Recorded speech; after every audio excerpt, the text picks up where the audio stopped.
मेरे प्रभु ऋष्यमुख पर्वत की ओर चढ़ने लगे। इधर कुछ बानर जब मेरे प्रभु को और लक्ष्मण को देख रहे हैं तो डरते हैं, पता नहीं कौन दो वीर चढ़े आ रहे हैं। और यहां पर सुग्रीव नाम का एक बानर रहता है अपने साथियों के साथ। अब वो डरने लगा, पता नहीं कौन है, कहीं मेरे भाई बाली के भेजे हुए तो नहीं है जो मुझे मारने के लिए आ रहे हैं।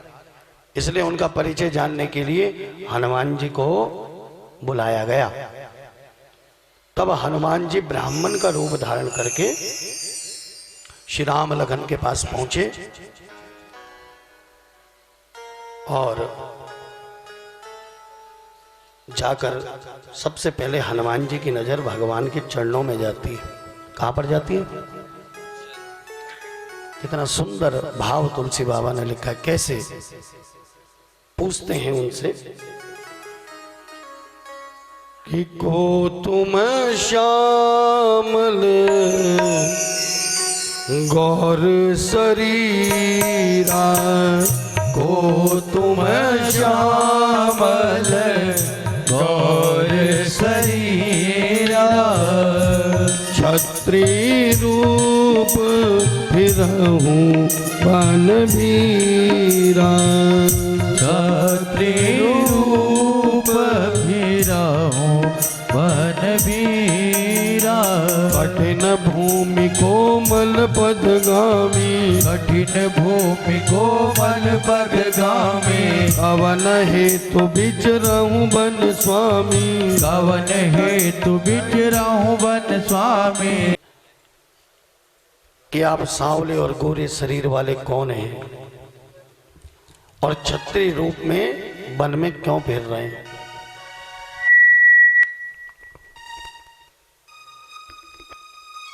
बड़ी कठोर भूमि है। इस कठोर भूमि में आपके जो चरण हैं बड़े कोमल हैं। क्या है? बड़े कोमल चरण हैं आपके। और ये धरती, ये भूमि बड़ी कठोर है। किस कारण से आप इस पर चल रहे हैं? मन को हरण करने वाले आपके सुंदर कोमल अंग हैं और आप वन के दुस्सह धूप वायु इसको सहन क्यों कर रहे हैं? मुझे ऐसा क्यों लग रहा है कि आप ब्रह्मा विष्णु महेश इनमें से कोई हैं, या कहीं आप नर नारायण तो नहीं, या कहीं आप जगत के मूल कारण संपूर्ण लोकों के स्वामी स्वयं भगवान तो नहीं है, जो लोगों को भव सागर से पार उतारने के लिए, पृथ्वी का भार नष्ट करने के लिए मनुष्य रूप में जो अवतरित हुए। हनुमान जी ने पहचाना नहीं प्रभु को। हनुमान जी ने क्यों नहीं पहचाना? जबकि कथा ऐसा कहती है कि हनुमान जी श्री राम से पहले मिल चुके थे। पहले हाँ, कभी बचपन में मिले थे। बचपन में हनुमान जी कुछ समय तक अयोध्या में रहे, श्री राम जी और चारों भाइयों के साथ खेले। और फिर एक दिन वन में जब गए तो श्री राम जी ने हनुमान जी को भेज दिया कि अब आप जाइए और जब लीला का समय होगा, जब प्रयोजन बनेगा तो फिर आपसे मुलाकात हो जाएगी। हनुमान जी ने जब नहीं पहचाना तो राम जी ने परिचय दिया। कैसे पहचानेंगे हनुमान जी? कि कौशलेश दशरथ के जाए, वचन मानि बन आए, कि हम कौशल राज दशरथ जी के पुत्र हैं और पिता का वचन मानकर हम वन में आए हैं। हम राम लक्ष्मण हमारे नाम हैं, दोनों भाई हैं। हमारे साथ सुंदर सुकुमारी स्त्री थी जिसका हरण किसी राक्षस ने कर लिया, और उनको खोजते खोजते हम यहां पर आए हैं। और इतना सुनते ही हनुमान जी ने प्रभु को पहचान लिया। प्रभु पहचान परेऊ गही चरना, जैसे ही कहा राजा दशरथ के पुत्र, पहचान लिया। ओ तो हनुमान को मेरे प्रभु ने गले से लगाया कि भक्त और भगवान का मिलन है।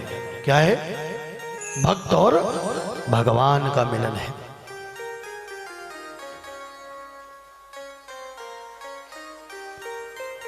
इसके बाद सारी कथा श्रवण कराई। हनुमान जी ने कहा, प्रभु आप ऋषिमुख पर्वत चलिए, वहां पर आपका एक भक्त और इंतजार कर रहा है, सुग्रीव से आप मित्रता करिए। और तब हनुमान जी के साथ राम और लक्ष्मण मेरे प्रभु सुग्रीव के पास पहुंचे, और हनुमान जी ने सुग्रीव और श्री राम की मित्रता कराई। सुग्रीव ने भी बताया कि मैं एक बार मंत्रियों के साथ बैठा था किसी पर्वत के ऊपर, जब कथा सुन ली ना सीता हरण की, तो कहा मैंने उस समय एक स्त्री को जाते हुए देखा था विमान में से, और उस स्त्री ने राम राम पुकारते हुए, हा राम पुकारते हुए कुछ कपड़े में आभूषण बात के नीचे गिराए थे। राम जी ने मंगाए आभूषण, देखे सिया जी के वो आभूषण थे। मेरे प्रभु ने आभूषणों को हाथ में लेकर विलाप किया, और उसके बाद सुग्रीव से कहा कि तुम यहां क्यों छुपे बैठे हो। तब सुग्रीव ने अपनी सारी कथा सुनाई, किस प्रकार बाली ने मुझे त्रास दिया है और मुझे निकाल दिया है, और मेरी जान का भी दुश्मन बना हुआ है। यदि मैं मिल जाऊं तो वो मुझे मृत्यु दंड दे दे। वो तो इस पर्वत पर ऋषि का श्राप है, इसलिए बाली इस पर्वत पर नहीं आ सकता, इसलिए मैं यहां पर छुपा बैठा हूं। तब भगवान ने कहा सुग्रीव से कि तुम चिंता मत करो, मैं आज ही बाली को एक ही बाण से मारूंगा। सुग्रीव ने पहले कथा सुनी भगवान की, और सुग्रीव को मन में विश्वास नहीं हुआ भगवान की शक्ति का, भगवान पर, और मित्र के लक्षण बताए मेरे प्रभु ने। सुग्रीव कहता है, प्रभु बाली बहुत बलवान है,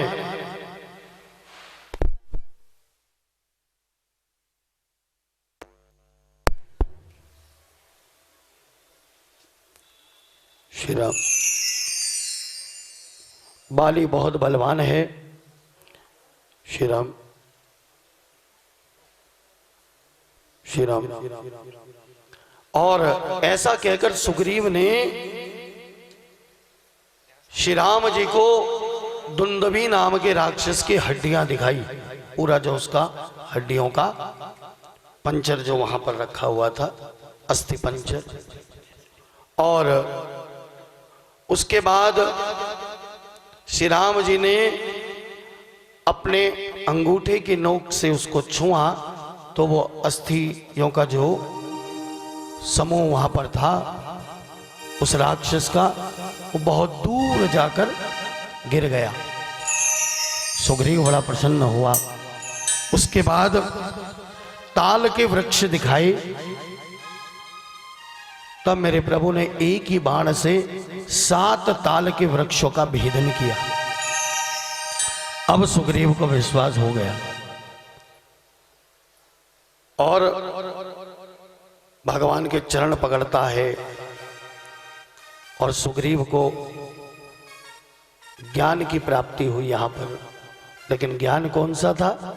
ये ज्ञान था क्षणिक ज्ञान। कैसा था? ये क्षणिक ज्ञान है। भगवान की शक्ति देखी तो ज्ञान आ गया, हाँ मान गया। जैसे हम लोग करते ना, चमत्कार को नमस्कार करते हैं।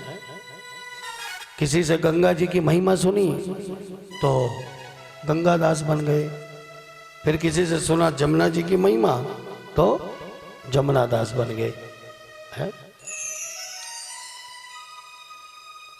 जहां की सुनी महिमा आजकल उसका प्रचलन है, वहीं को चले गए। को बहुत बड़ा ऋषि मुनि नजर आएगा। क्या नजर आएगा? हाँ, ऐसे ऐसे ज्ञान की बातें, कुछ नहीं है संसार में, है सब बेकार है, ये दुनिया बेकार, ये संबंध बेकार है। सुग्रीव भी यही कह रहा है। आपने अगर पढ़ा हो तो सुग्रीव भी कहता है अब कुछ नहीं करना है प्रभु, अब तो आप मिल गए हो, अब मुझे बाली से युद्ध भी नहीं करना है, ना मुझे परिवार चाहिए ना घर चाहिए, बस क्या चाहिए अब प्रभु कृपा करहूं यही भांति, सब तजी भजन करो दिन राती। अब तो बस दिन रात भजन ही करना है प्रभु, बस अब कुछ नहीं चाहिए। तो ये शमशानी ज्ञान बड़ा खराब होता है। जहां शमशान में पूरा हुआ, नहाया, आप देखो सबसे ज्यादा भूख नहाने के बाद उसी दिन लगती है। हैं?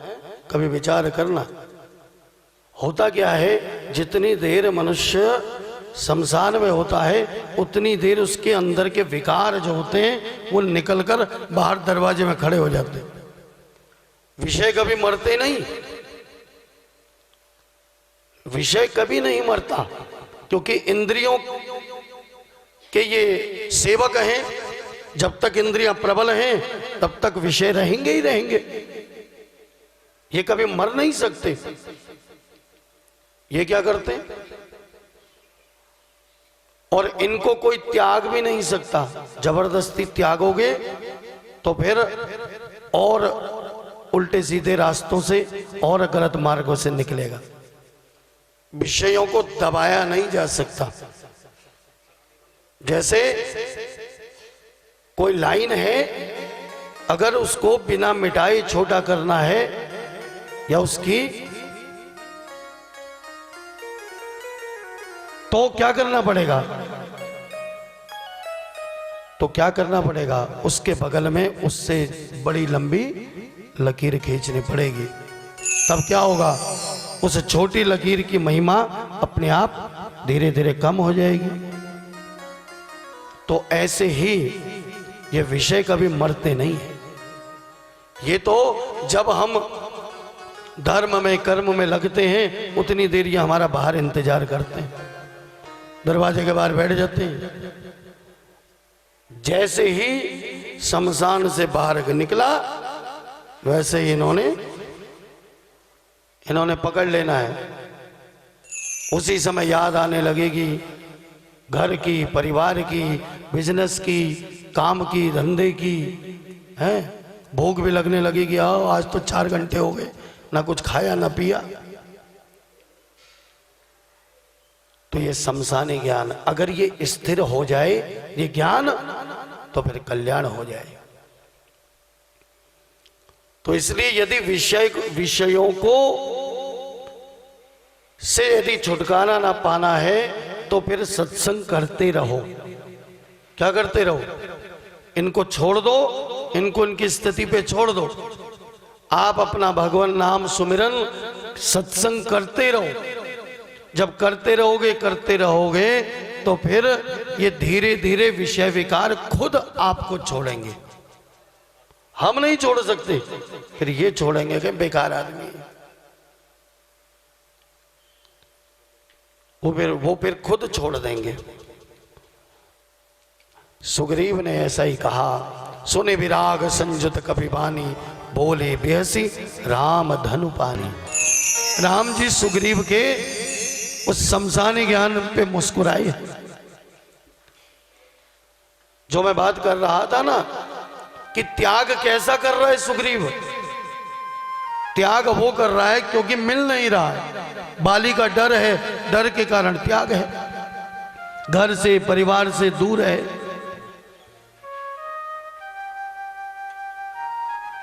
भगवान ने कहा मेरा वचन तो सत्य होगा सुग्रीव, मैंने तो जो एक बार कह दिया कह दिया। और तब सुग्रीव को बाली से युद्ध करने के लिए भेजा।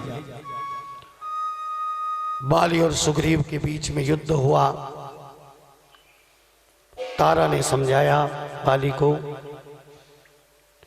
कि वो स्वयं भगवान है, लेकिन बाली नहीं माना अभिमान के कारण।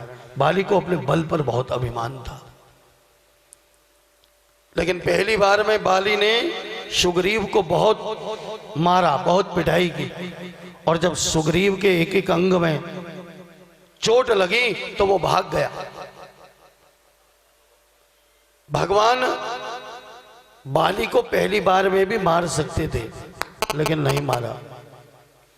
और जब सुग्रीव अपनी जान बचा कर आया, भगवान से बोला कि यदि आपने बाली को मारना नहीं था तो फिर मुझे युद्ध करने के लिए क्यों भेजा? वो तो मैं जान बचा कर आ गया, वरना बाली ने आज मुझे मार दिया था। वो सुग्रीव जो अभी थोड़ी देर पहले क्या कह रहा था कि सबको छोड़ के अब तो भजन ही करना है, सब बेकार है। और तब मेरे प्रभु ने सुग्रीव के शरीर पर अपने हाथ से स्पर्श किया। सुग्रीव की सारी पीड़ा खत्म हो गई और मानो उसके अंदर एक नई शक्ति का संचार हो गया। अब मेरे प्रभु ने अपनी माला उसको पहनने को दी। आपने सुना होगा सुग्रीव को भगवान ने माला पहनने को दी। तो कौन सी माला पहनने को दी? अब दे दिया ये राम नाम की माला। राम नाम का वो भजन वो दे दिया। और उस राम नाम की माला को पहनकर पुनः सुग्रीव गया। अब मेरे प्रभु पर विश्वास किया, राम राम करते हुए गया। तब मेरे प्रभु ने पेड़ के पीछे छिपकर एक बाण से बाली का उद्धार किया। बाण लगते ही बाली गिर गया और सुग्रीव युद्ध भूल गया। सारा समाज वहां पर आया। बाली मृत्यु की ओर जा रहा है। मेरे प्रभु सन्मुख आए।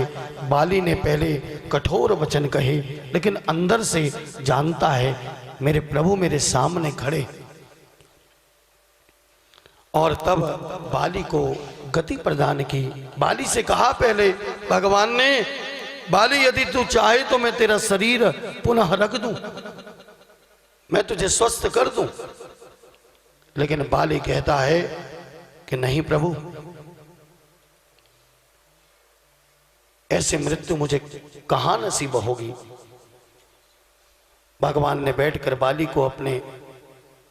बाली का सिर अपनी गोद में रखा और बाली कहता है प्रभु क्या करूंगा इस शरीर को रखकर।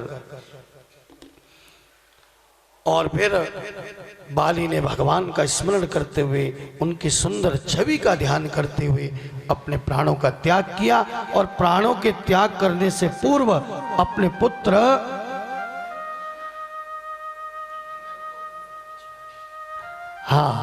अपने पुत्र अंगद को भगवान को सौंप दिया कि आज से इसकी रक्षा का भार प्रभु आप पर है। और इसके बाद राम बाल निज धाम पठावा, नगर लोग सब व्याकुल धावा। नाना विधि विलाप कर तारा, छूटे केस न देह संभारा। बड़ा सुंदर शब्द है, ध्यान से पढ़िएगा जब आप रामायण पढ़ते हो ना। छूटे केस न देह संभारा।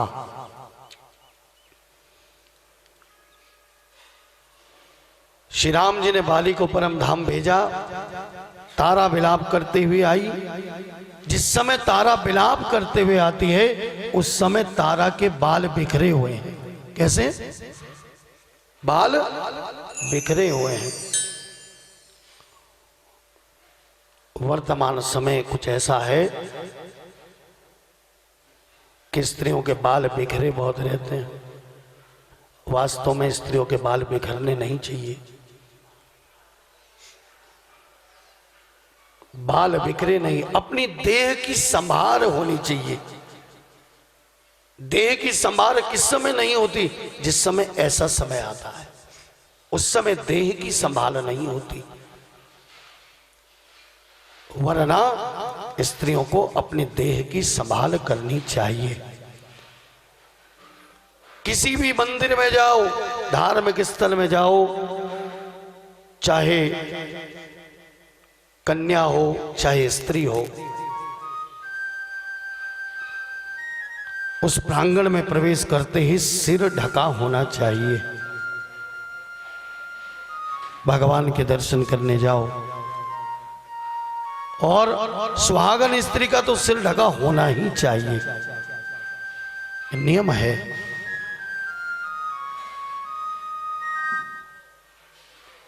सिर ढका होने का मतलब बहुत गहरा है। सिर ढका होने का मतलब यह है कि हाँ, वास्तव में हमारे ऊपर कोई है। और तब भगवान ने तारा को बहुत सुंदर सत्संग दिया है, क्योंकि तारा भगवान की भक्त है। जब बाली को देखकर रोने लगी तो भगवान बोले, छेते जल पावक गगन समीरा, पंच रचित अति अधम शरीरा। तारा को ज्ञान दिया, बोले पृथ्वी जल अग्नि आकाश वायु, इन पंच तत्वों से ये अधम शरीर रचा गया है। किससे मिलकर बना है? पंच तत्वों से। जो झूठ से मिलकर बना है तो उसको तो समाप्त तो होना ही है। और जो तेरे आगे सोया है ना तारा, ये तो शरीर है, लेकिन जो जीव है वो नित्य है। और ऐसा कहकर जब तारा को बड़ा सुंदर सत्संग दिया कि केवल शरीर मरता है, आत्मा कभी नहीं मरती, वो तो नित्य है। कल हम चौपाई पर चर्चा कर रहे थे, ईश्वर अंश जीव अविनाशी। ये तो अविनाशी है, ये कभी नहीं मरता।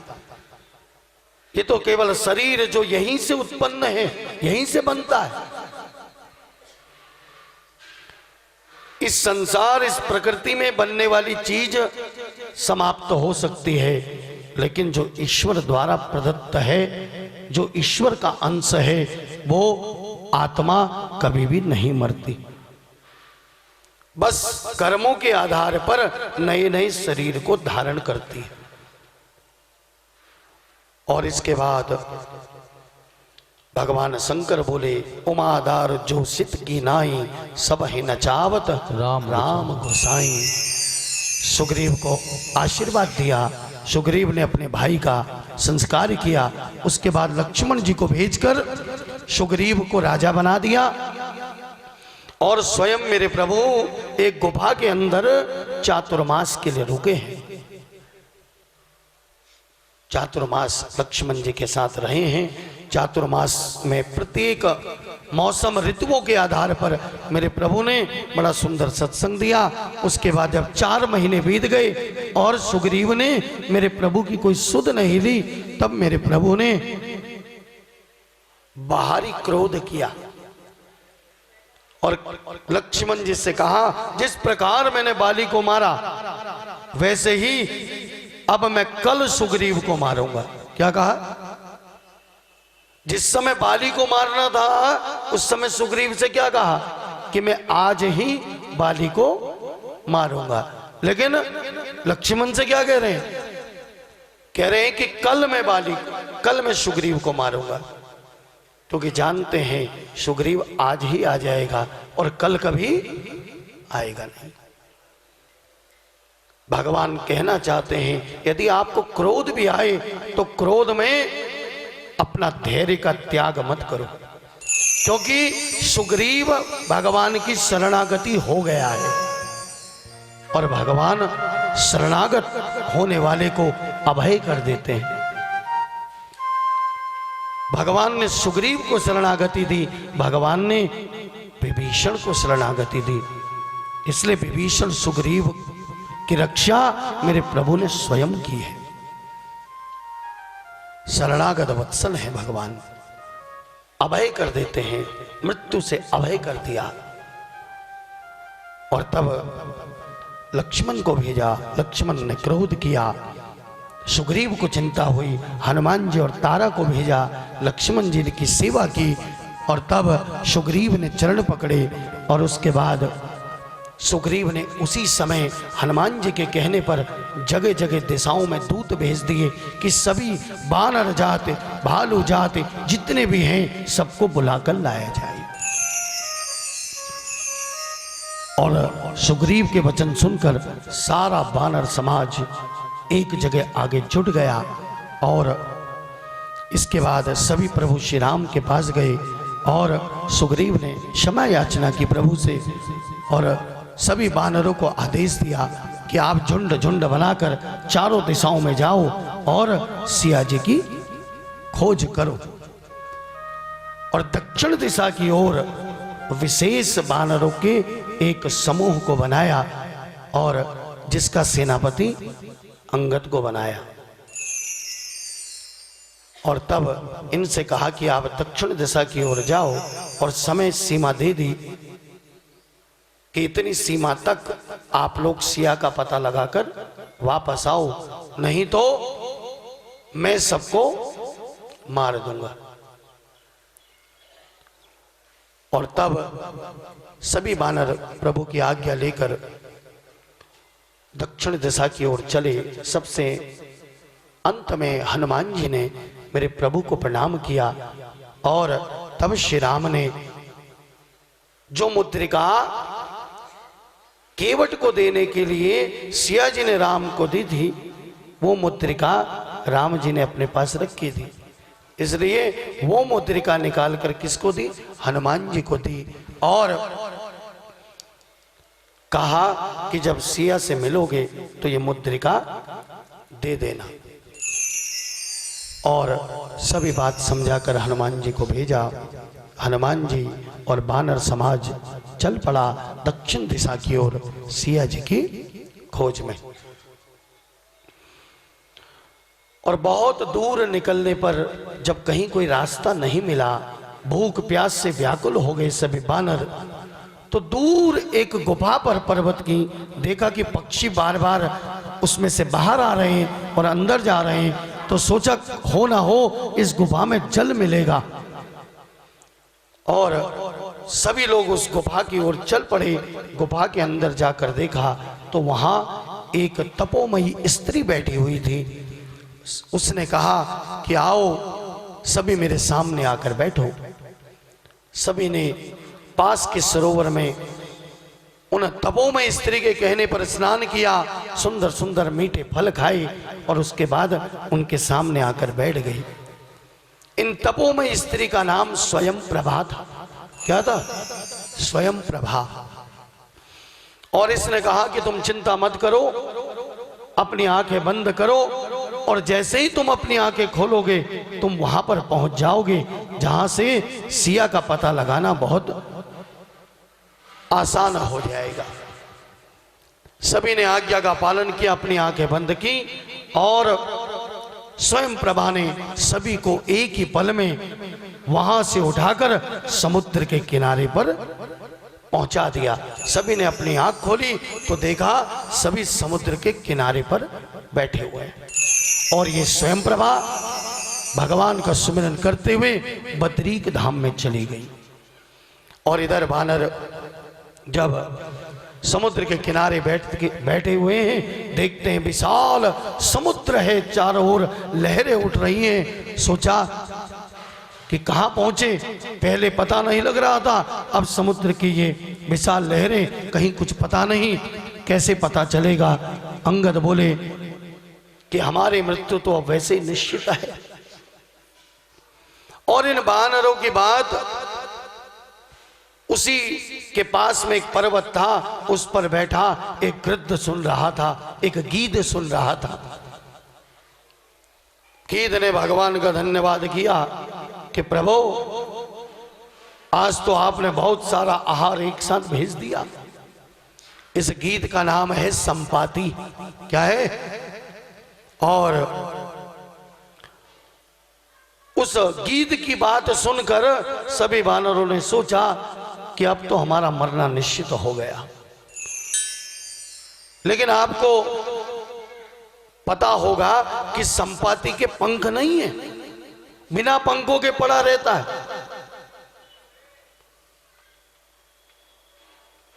लेकिन वो जानता है कि जिस जगह में ये बैठे हुए हैं, ना तो यहां जल है और ना यहां कुछ कंदमूल फल है। ये वानरों को ना खाने को मिलेगा ना पीने को मिलेगा, तो धीरे धीरे करके ये अपने प्राण त्याग देंगे, फिर मुझे आहार मिल जाएगा बैठे बैठे। इसलिए कहता है।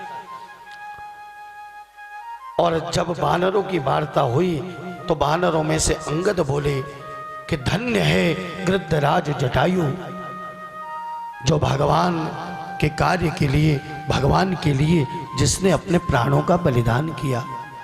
ऐसी बात सुनते ही संपाति ने आवाज लगाई और कहा, तुम निर्भय हो जाओ, मेरे पास आओ, मुझे समुद्र के किनारे लेकर चलो। तब वानर उसको नीचे लेकर आए। पूछता है तो बताया किस प्रकार जटायु ने भगवान का कार्य किया, भगवान के लिए अपने प्राणों का बलिदान किया। संपाति ने बताया कि जटायु मेरा भाई था और अपने उस पंख विहीन होने की कथा सुनाई कि एक बार मैं और जटायु हमने सोचा कि हम सूर्य की यात्रा करके आएंगे, सूर्य देखकर आएंगे, आखिर सूर्य में क्या है। जटायु ने समझाया लेकिन नहीं माना संपाति, और जटायु को लेकर उड़ पड़ा। उड़ते उड़ते जब बहुत नजदीक पहुंचे सूर्य के, तो सूर्य देव के तेज के कारण इनके पंख जलने लगे। तब संपाति ने क्या किया, जटायु को अपने पंख से ढक लिया और नीचे की ओर गिरे। संपाति के पंख जल गए और ये समुद्र के किनारे पर गिर गया। और तब से ये संपाति यहीं पर रहता है, प्रार्थना करता है। और एक दिन चंद्रमा नाम के एक ऋषि आए और उन्होंने संपाति को कहा कि जिस दिन कुछ वानर लोग यहां सिया की खोज के लिए आएंगे और तू उनकी मदद करना, तो तेरे जो पंख हैं ये वापस आ जाएंगे। और तब संपाति कहता है चिंता मत करो। पहले अपने भाई जटायु को तिलांजलि दी इसने, और तिलांजलि देने के बाद फिर कहने लगा कि यहां से दूर 7 योजन दूर पर लंका नगरी है, मुझे दिख रहा है, तुम नहीं देख सकते। कि मैं देखूं तुम नाही, गीध ही दृष्टि अपार, घोड़ भयो न त करते हो, कछुक सहाय तुम्हारी। बोला मैं तो बूढ़ा हो गया हूं, इसलिए मैं तुम्हारी सहायता नहीं कर सकता। हाँ तो मैं बता रहा हूं, यहां से 400 कोस की दूरी पर, यहां से 7 योजन की दूरी पर, और यहां से 1200 किलोमीटर की दूरी पर लंका बसी हुई है। और वहां पर उस लंका के अंदर अशोक वाटिका है, जहां पर एक वृक्ष के नीचे सिया जी बैठी हुई हैं, नजरें नीचे किए हुए राम नाम का सुमिरन कर रही। कहा चिंता मत करो, भगवान के नाम पर विश्वास रखो। और जैसे ही संपाति ने उनको ये बात बताई, संपाति के पंख आने शुरू हो गए। तब संपाति कहता है देखो भगवान के नाम का कैसा प्रभाव है, इसलिए अब तुम विचार विमर्श करो, तुम्हारा काम अवश्य सिद्ध होगा। ऐसा कहकर संपाति चला गया। अब सब विचार करने लगे कि कौन लंका में जाएगा। सबसे पहले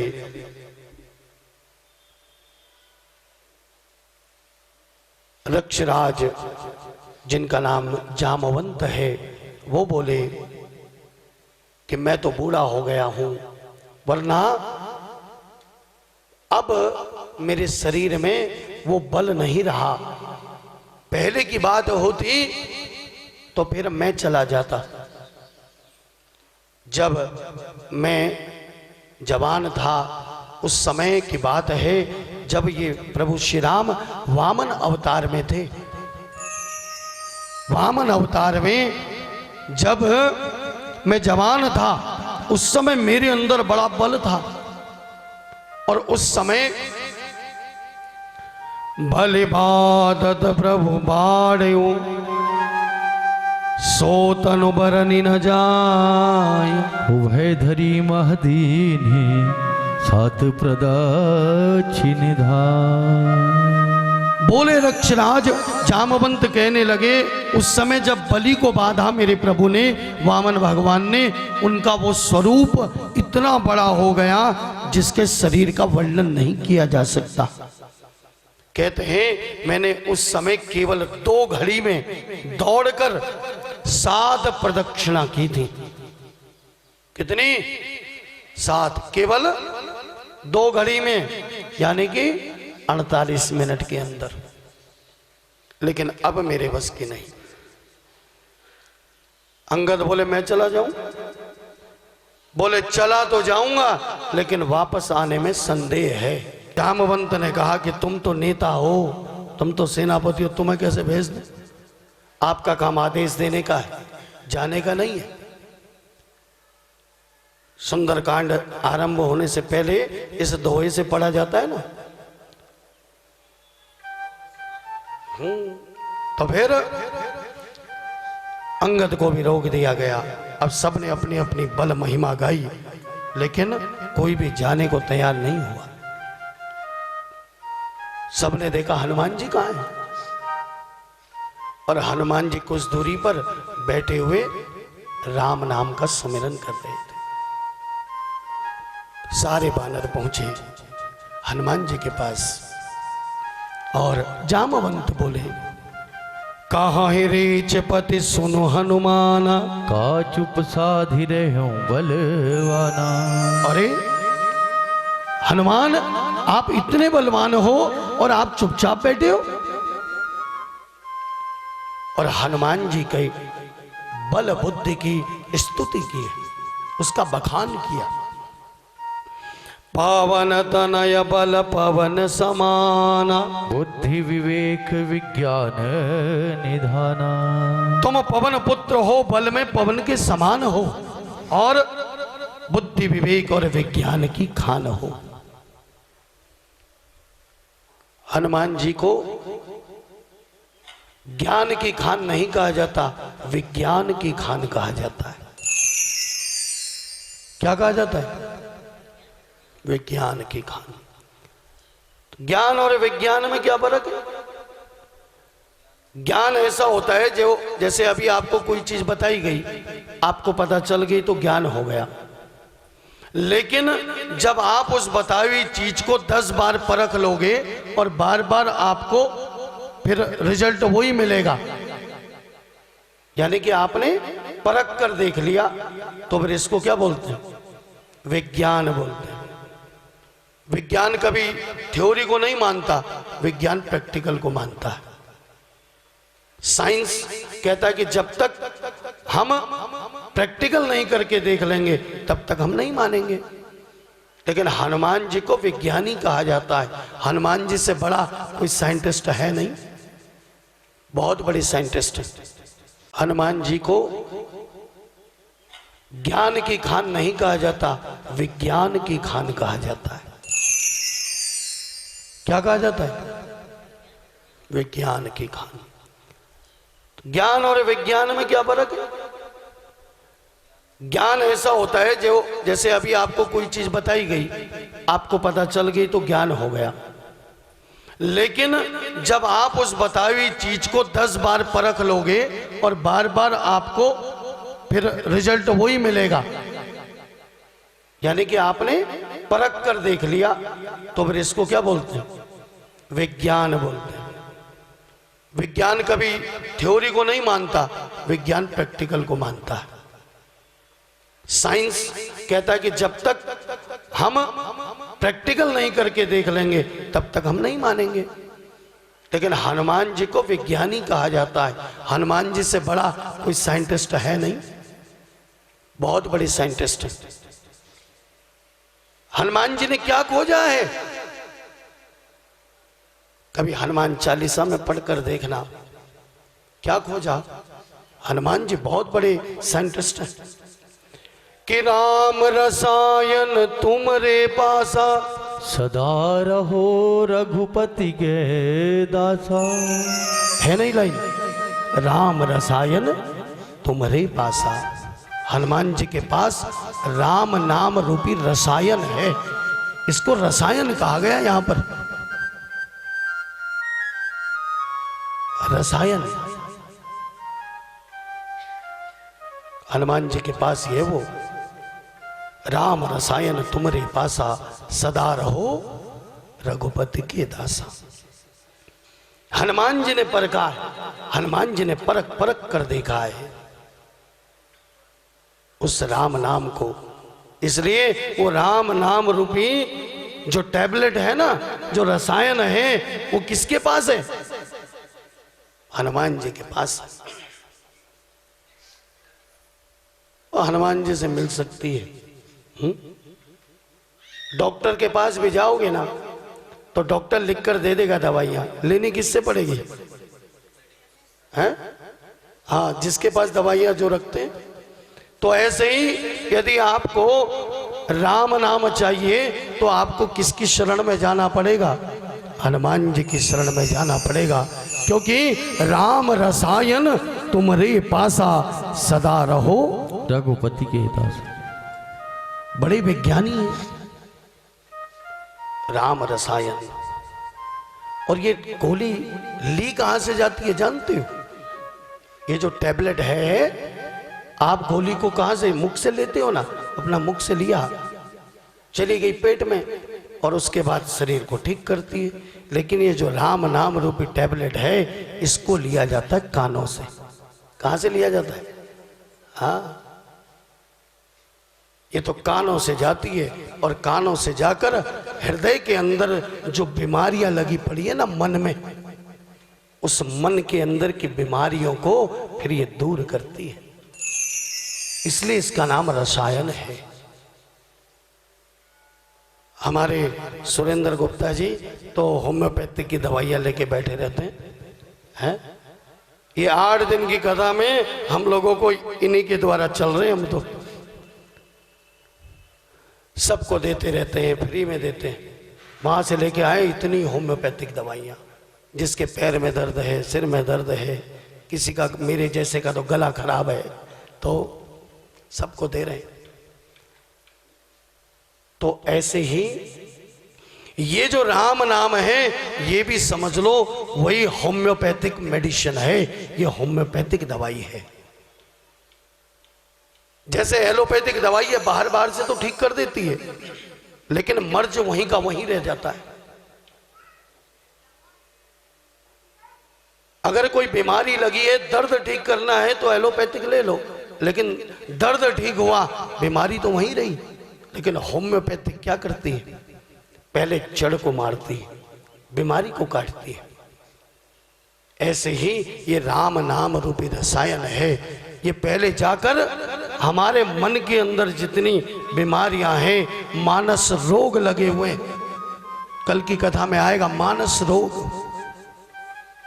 ये जो मानस रोग लगे, शरीर के रोग का तो फिर भी बाहर से इलाज हो जाए, लेकिन मानस रोग लगे हुए, तो इनका इलाज क्या है? इनका इलाज है राम नाम रूपी ये रसायन। राम रसायन तुमरे पासा, इसलिए इसको कहा कि राम नाम रूपी रसायन है। ये कानों के द्वारा पिया जाता है, लिया जाता है, और उसके बाद ये जाकर जितनी हृदय में, मन में जितनी लगी हुई है ना गंदगी और मैल और रोग, उन सबको काट देता है। और जैसे निर्मल हुआ, स्वस्थ हुआ, तब मेरे प्रभु की छवि अपने आप दिखाई देने लगती है। इसलिए कहा इस राम नाम रूपी रसायन को लो और अपने हृदय रूपी इस प्रांगण को, इस आंगन को संवारो। और एक संत ने बड़ा सुंदर भाव कहा है। क्या कहा? ओ तुमने आंगन नहीं संवारा, हो तुमने आंगन नहीं संवारा, हो कैसे आएंगे भगवान, कैसे आएंगे भगवान। वो तुमने आंगन नहीं बुहारा, तुमने आंगन नहीं बुहारा, वो कैसे आएंगे भगवान, कैसे आएंगे भगवान। वो कैसे आएंगे भगवान, कैसे आएंगे भगवान। हरि मारुत सुत वीरा, बारिधि पार गयो मति धीरा। बस ये भाव बना रहे, हर श्वास में हो सुमिरन तेरा। सांसारिक कर्म तो ये शरीर से करने ही पड़ेंगे। सारे कर्म करते हुए, अपने कर्तव्य कर्मों को करते हुए, हर श्वास में हो सुमिरन तेरा। और इसके बाद हनुमान जी ने इस अंदर के अभिमान का क्या किया? इसको मारा, इसको मारना पड़ेगा। और उसके बाद फिर पहुंचे कहां? सीधे लंका पहुंच गए। और लंका में क्या देखते हैं? बड़ा सुंदर लंका, इतनी खूबसूरत है लंका। आपको पता ही होगा लंका का निर्माण कैसे हुआ था।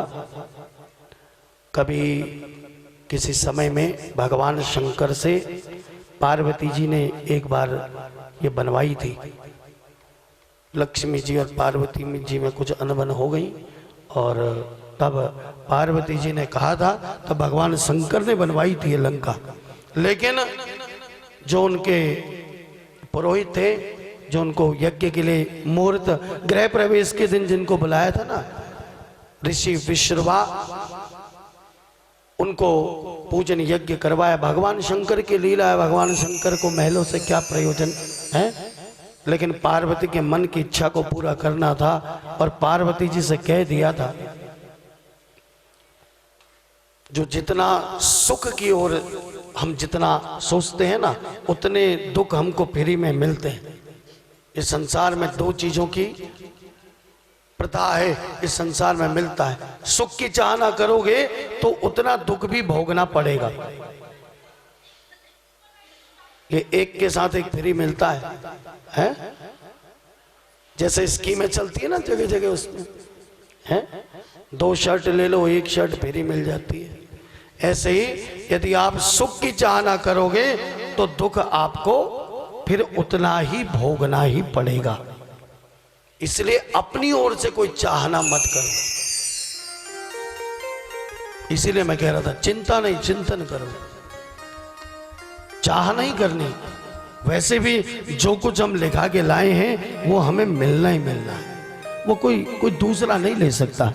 तुम्हारी किस्मत दूसरा कैसे ले लेगा, या दूसरे की किस्मत हम कैसे ले लेंगे?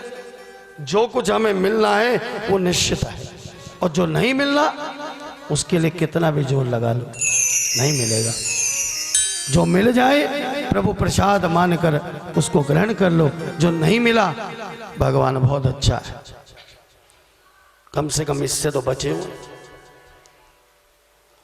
और मिलना वही है जो हमारे प्रारब्ध के कर्मों से निश्चित किया हुआ है। और तब ये लंका का निर्माण हुआ, ऋषि विश्रवा ने यज्ञ पूजन किया। भगवान शंकर ने सबको उनकी इच्छा अनुसार सब कुछ दिया। ऋषि विशर्वा से पूछा, भाई आप तो पुरोहित हैं, आप बताइए भाई आपको भी संतुष्ट करना, प्रसन्न करना, तभी हमारा यज्ञ सफल होगा। नहीं तो ऋषि विशर्वा ने कहा कि प्रभु मांगना तो मैं आपसे चाहता हूं, अगर आप मेरी इच्छा पूरी करना चाहते हैं वचन दें तो बताएं। भगवान ने कहा मैंने तो बोल दिया, मेरा कहा हुआ तो समझो कि मैंने वचन ले लिया, तो मांग बेफिक्र होके। तो ऋषि विशर्वा ने कहा कि जो ये जिसका आपने मुहूर्त कराया है ना, जो ये लंका, मुझे तो यही पसंद आ गई, यही मुझे दे दो आप। तो भगवान शंकर ने कहा ले जा। दक्षिणा संकल्प में लंका ही दान कर दी और अपना बाबा फिर से कैलाश पर्वत पर उसी भूमि पर आराम करने लगे। तो ये लंका वही है। पार्वती जी से सहन नहीं हुआ, पार्वती जी ने श्राप दे दिया कि तूने मेरे मन के अंदर के जो भाव थे उनको खत्म कर दिया। जितने मैंने चाव से, जितने भाव से मैंने ये निर्माण कराया था महल भवन, ये पानी के बीच में बहुत सुंदर कलाकृति विश्वकर्मा जी ने की थी। तो कालांतर में फिर इसका लोप हुआ। दोबारा मंदोदरी के पिता ने इसको ठीक ठाक किया। फिर वहां पर कुबेर आदि रहा करते थे, उनको भगाकर फिर रावण ने अपनी लंकापुरी बसाई। बड़ी सुंदर है लंका। देखने में कैसी लगती है? बाहर से देखोगे तो मंदिर नुमा है। कैसी है? हाँ, बाहर से तो मंदिर बना हुआ, इतना सुंदर मंदिर देखकर कोई भी सोचे ओहो इतना सुंदर मंदिर, अंदर कितना सुंदर भगवान का भजन कीर्तन पूजन होता होगा। लेकिन अंदर होता क्या है? क्या होता है अंदर? अंदर तो बड़ा शब्दों में वर्णन करना भी मुश्किल है। कोई ऐसी भक्ष्य चीज नहीं है जो वहां ना खाई जाती हो। है बाहर से कैसी है मंदिर? हनुमान जी भी कंफ्यूज हो गए हैं। हनुमान जी भी क्या हो गए? हनुमान जी को संशय हो गया, अरे इतने सुंदर मंदिर ही मंदिर बने हुए, अब सिया जी कहाँ होंगी? सोचा सिया जी कहाँ होंगे? अरे कोई मंदिर होगा वहीं बिठाल रखी होंगी, वहीं होंगी। इसलिए हनुमान जी को क्या हुआ? भ्रम हुआ है। अब हनुमान जी ने सोचा कि यहां तो पहरेदारी बहुत है, इसलिए रात्रि के समय में जाऊंगा।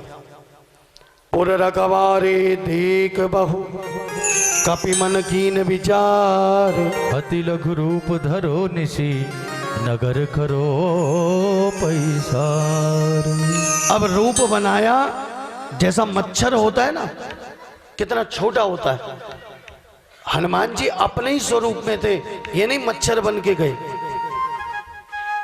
थोड़ा सा ना कथा को समझना जरूरी है। मसक समान रूप कपि धरी, जितना छोटा मच्छर होता है उतना छोटे हनुमान जी बन गए। और हनुमान जी कहां चले? लंका के अंदर। लेकिन इधर नाम लंकिनी एक निश्चरी, सो कह चले सी मोहिनी इंदरी। लंकिनी ने पकड़ लिया। कहा जा रहा है? अरे तो जानता नहीं मेरा मर्म? इतना कहना था, हनुमान जी ने एक घूसा मारा इसके सिर पर। जैसे ही बोला मर्म नहीं जानता, मोटिका एक महाकपि हनी, रुधिर वमत धरनी ढान बनी।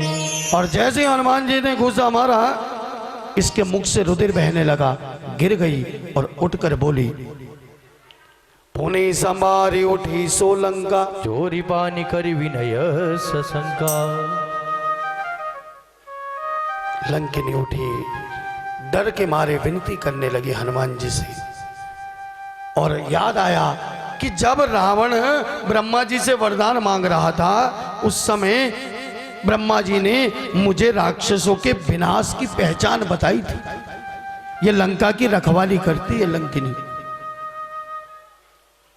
और इससे कहा था कि जिस दिन एक बंदर के मारने से तू व्याकुल हो जाएगी, उस दिन समझ लेना कि अब राक्षसों का संहार बहुत नजदीक है। और लंकिनी कह रही है मैं जान गई आप श्री राम जी के सेवक हैं, आप भगवान के सेवक हैं। अरे मेरे बड़े पुण्य कर्म हैं जो मैंने आपका दर्शन प्राप्त किया। मैंने आपको आरंभ में भी कहा था भगवान का दर्शन दुर्लभ नहीं है, भक्त का दर्शन दुर्लभ है। भक्त का दर्शन, भक्त का संग दुर्लभ है, क्योंकि भक्त के संग जब भी रहोगे तब सत्संग ही होगा, हर समय सत्संग होगा। इसलिए जैसे ही भक्त का संग मिला, देखो जो लंकिनी लंका की रखवाली करती है, हनुमान जी का जैसे ही संग हुआ, इसके मुख से क्या निकला कि तात स्वर्ग अपवर्ग सुख धैर्य तुला एक अंग, तुलनता ही सकल मिली जो सुख लव सत्संग। इसीलिए मैंने कहा जैसा करोगे संग वैसा चढ़ेगा रंग। तो भक्त का संग हुआ, लंकिनी सत्संग कर रही है कि ये स्वर्ग मोक्ष और जितने भी सुख हैं इनको एक तराजू के पलड़े में रख दो और एक पलड़े पर दूसरे पलड़े पर लव मात्र का, क्षण मात्र का सत्संग रख दो तो वो सब सुखों से भारी है। इतनी महिमा है एक पल के सत्संग की, एक क्षण के सत्संग की। आपको मैंने सत्संग की महिमा तो इतने 7 दिनों में बहुत सुनाई है।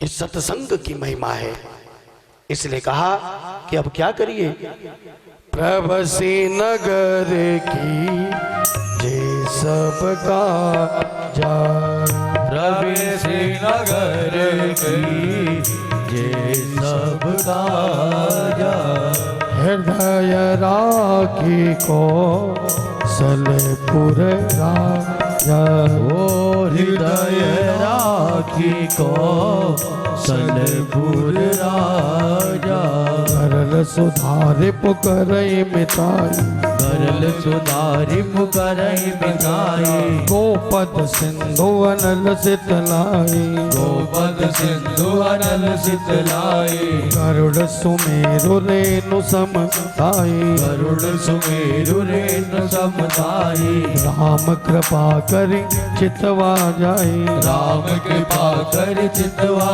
जाई, अति लघु रूप धरयो हनुमान, अति लघु रूप धरयो हनुमाना, बैठा नगर सुमिरि भगवाना, बैठा नगर सुमेरि भगवाना, मंदिर मंदिर प्रति करि सोधा, मंदिर मंदिर प्रति कर जोधा, देखे जहाँ तहाँ अगणित जोधा, देखे जाता अगणित जोधा, शयन किए देखा कपिते, शयन किए देखा कविते, मंदिर महु नदी की बेदे, मंदिर महु नदी की बेदे, भवन एक पुनि दिख सुहावा, भवन एक पुनि दिख सुहावा, हरि मंदिर तहाँ भिन्न बनावा, हरि मंदिर तहाँ भिन्न बनावा, रामायुध अंकित ग्रह शोभा बरनी न जा,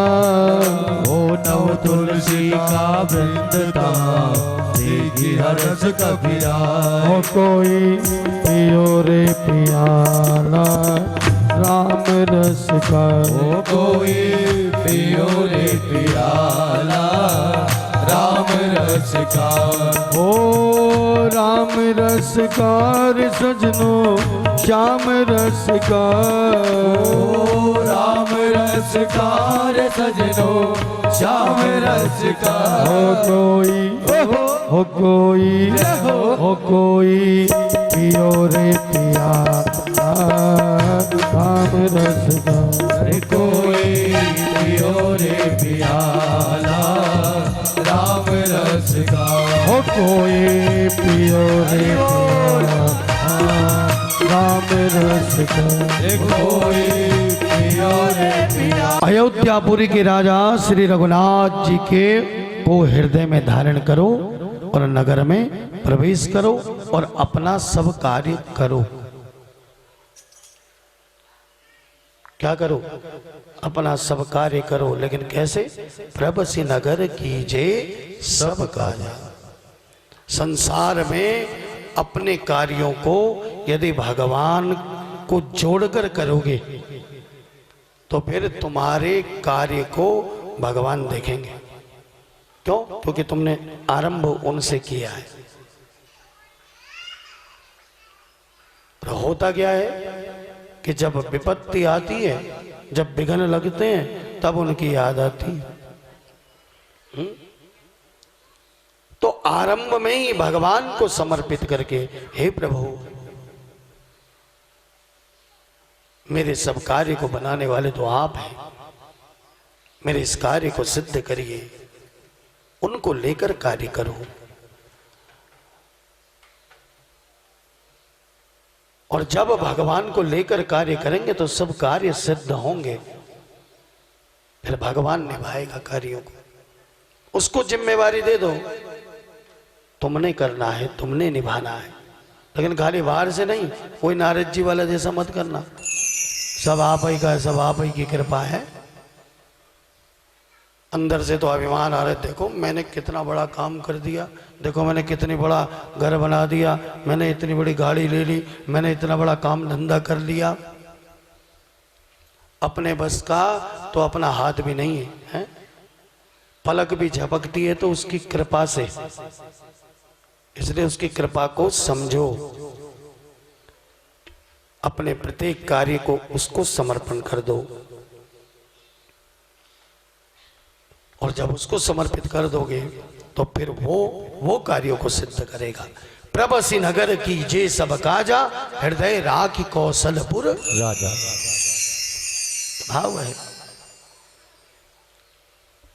और जो ऐसा करता है उसके लिए विष भी अमृत बन जाता है, शत्रु मित्र बन जाते हैं। और उसके लिए तो समुद्र भी गाय के खुर के बराबर जो जल होता है वैसा बन जाता है। अग्नि में शीतलता आ जाती है, उसके सब कार्य अपने आप होने लगते हैं। उसके सब कार्य अपने आप सिद्ध होने लगते हैं। क्यों? क्योंकि कर कौन रहा है? वो कर रहा है। और इसके बाद हनुमान जी आगे गए। अब देखा मंदिर रूपी लंका है, तो मंदिर मंदिर प्रति करी शोधा। तुलसी बाबा इसलिए लिखते हैं कि एक एक मंदिरों में जाकर देखते हैं, अरे मंदिर में कौन होगा? भगवान होगा ना। हनुमान जी ने सोचा किसी मंदिर में सिया जी मिलेंगी। अब देखते क्या, किसी मंदिर में जाते वहां किनको देखते हैं? मंदिर मंदिर प्रतिकरी शोधा, देखे चाहता अगणित जोधा। वहां तो बड़े बड़े योद्धा हैं, पड़े हुए हैं, मदमस्त हो गए, भक्ष भक्ष खा रहे हैं, पी रहे हैं, पड़े हुए मंदिर के अंदर। केवल बाहर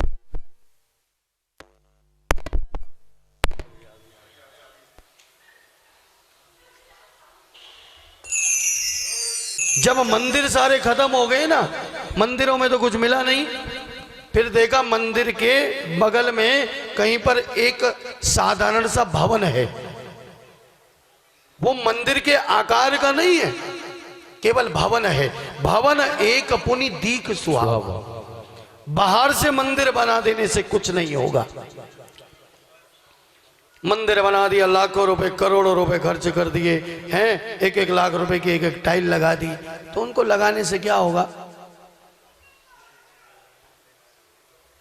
मुख्य तो अंदर से है। बाहर से अपने शरीर को जितना मर्जी सजा लो, जितना मर्जी साफ कर लो, जब तक मन के अंदर है साफ सफाई नहीं होगी, जब तक वो नहीं साफ होगा, तब तक भगवान का दर्शन कैसे होगा?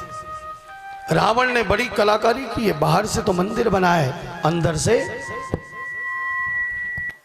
दुनिया के सारे जितने गलत कर्म हैं, जितने पाप कर्म हैं, वो मंदिर के अंदर हो रहे हैं।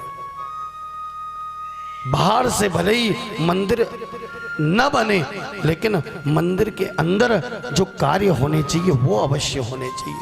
मंदिर चाहे साधारण क्यों ना हो, है भले ही बाहर से टाइल न लगी हो, लेकिन अंदर से वहां बैठकर भजन कीर्तन होता हो, वहां भगवान की नित्य पूजा होती हो, उसी मंदिर की विशेषता है, उसी मंदिर का कोई वजूद है।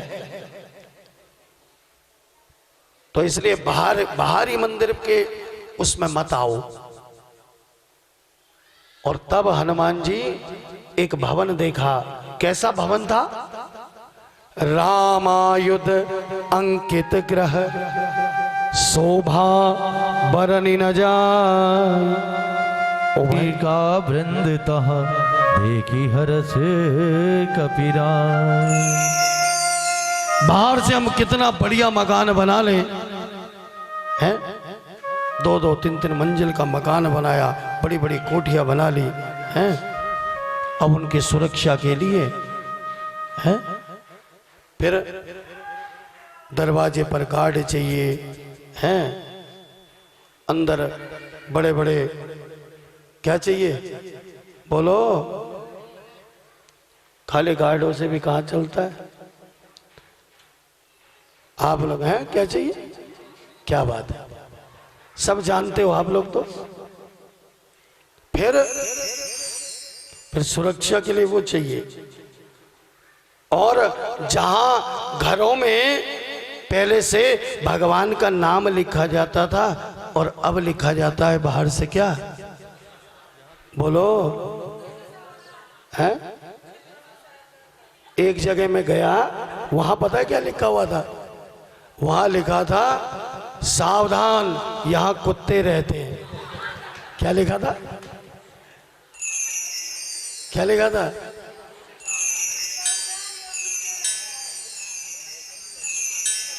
सोचो हम कहां जा रहे हैं।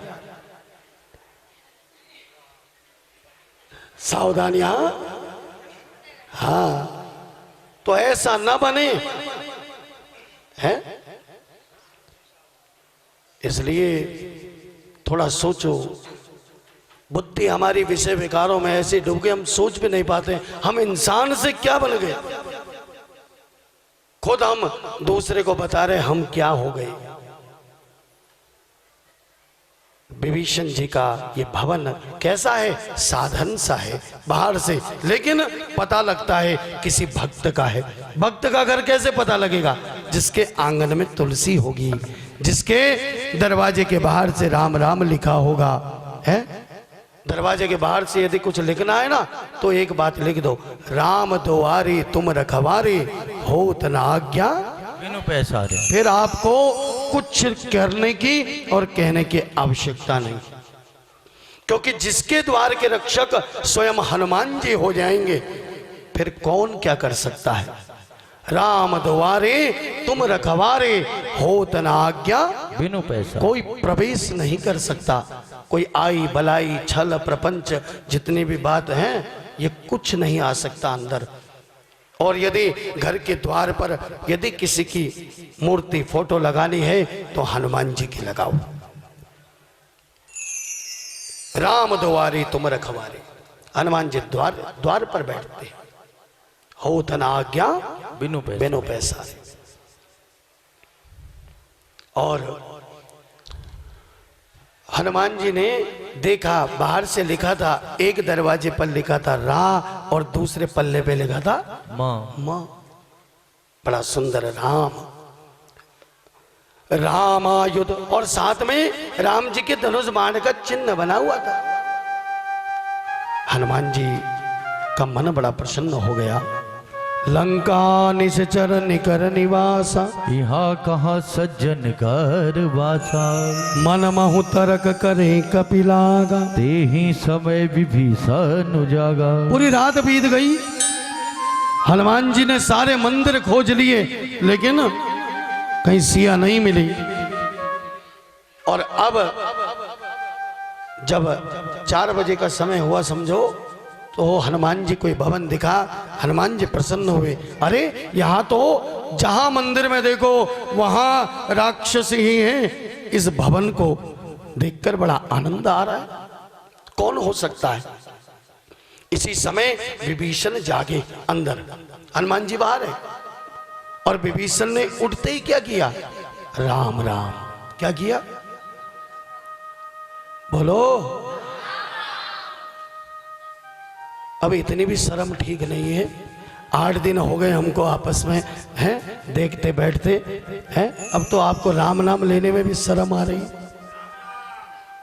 हाँ, उठते ही क्या किया, राम राम। प्रातः काल के समय उठते ही भगवान नाम का सुमिरन करना चाहिए। अपने कर देखकर क्राग्रे वस्ते, बोलो लक्ष्मी कर मध्य सरस्वती कर मुल्लेत गोविंद प्रभाते कर दर्शनम। भगवान नाम का सुमिरन सोने से पहले करना चाहिए। जब आप सोने से पहले भगवान नाम का सुमिरन करोगे, राम नाम करते हुए या भगवान नाम करते हुए आपको निद्रा आ गई, तो जितनी देर आप सोओगे और अगर आपने उठते ही फिर से भगवान नाम का सुमिरन कर लिया, तो जो 6 घंटे 8 घंटे जितना भी जो सोता है, उतनी देर का वो सुमिरन उसका माना जाता है, वो भी खाली नहीं गया। इसलिए सोने से पहले भगवान नाम सुमिरन करते हुए उठते ही भगवान का नाम ले लो, तो आपके जितने घंटे गए वो भी सब काउंटिंग में आ जाते हैं। क्या आ जाते हैं, वो भी सब जुड़ जाते हैं। ये बड़ा तरीका है। इसलिए विभीषण ने उठते ही क्या किया, राम राम। हनुमान जी बड़े प्रसन्न हुए। राम राम ते ही सुमिरन कीना, हृदय हर्ष कपि सज्जन चीन्हा। अरे जो अकेले में राम राम कर रहा है, इसका मतलब वो तो भगत ही है? पता तो ऐसे ही लगेगा ना, अकेले में भी राम राम कर रहा है, सामने तो राम राम हम कर लेते हैं वैसे भी, लेकिन जो अज्ञात में भी राम राम कर रहा है, इसका मतलब भक्त है पक्का। हनुमान जी ने सोचा भक्त से तो हट करके भी मिलना चाहिए। यदि भक्त का संग करना हो ना, तो हट करके भी करना चाहिए, जबरदस्ती करना चाहिए उसका संग। नहीं मिल रहा हो, प्रयास करो ऐसा कि इसका संग मिल जाए, क्योंकि भक्त का संग वास्तव में सत्संग यही है। एही सन हटी करी हूं पहचान, साधु ते होई न कारज हानि। क्योंकि संत के साथ रहोगे तो कभी हानि नहीं होगी, सत्संग में रहोगे तो हानि नहीं होगी। भले ही लाभ ना मिले कोई बात नहीं, लेकिन हानि नहीं हो सकती, हानि नहीं होगी, लाभ ही लाभ है। और तब हनुमान जी ने ब्राह्मण का रूप धारण किया, विभीषण के सामने गए, प्रणाम किया। अरे विभीषण ने कहा ब्राह्मण देवता लंका में?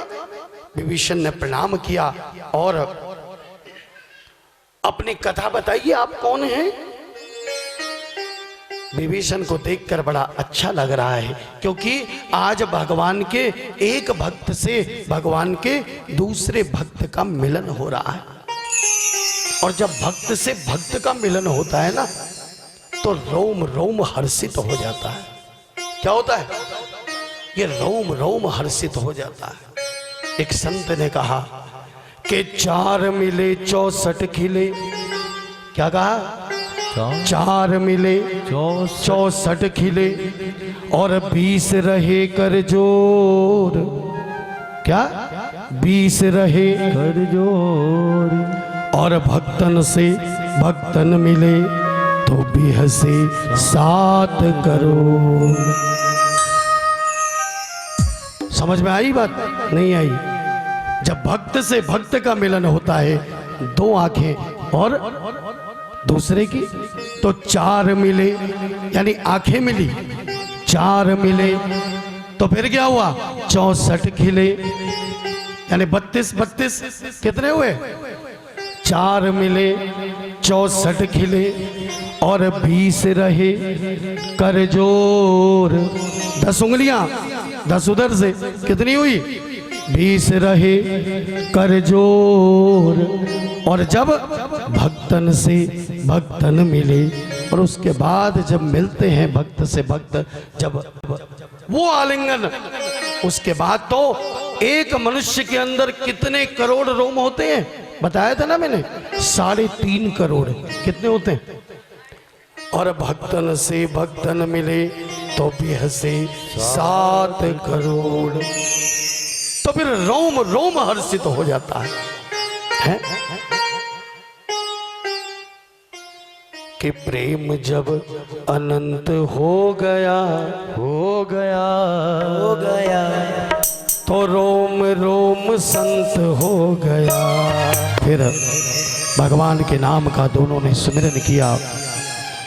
हनुमान जी ने पूछा मैं किस काम के लिए आया हूं? तब विभीषण ने युक्ति बताई, क्या करो, कैसे, कहां सिया मिलेंगी। युक्ति किसने बताई? विभीषण ने। क्योंकि एक भक्त ही युक्ति बता सकता है कि भक्ति कहां मिलेगी। कौन बता सकता है? युक्ति कौन बताएगा? भक्त ही बता सकता है भक्ति कहां मिलेगी। और तब विभीषण ने, जुगुति विभीषण, हाँ जुगुति माने युक्ति। युक्ति किसने बताई? विभीषण ने। हनुमान जी पहुंचे कहां पर?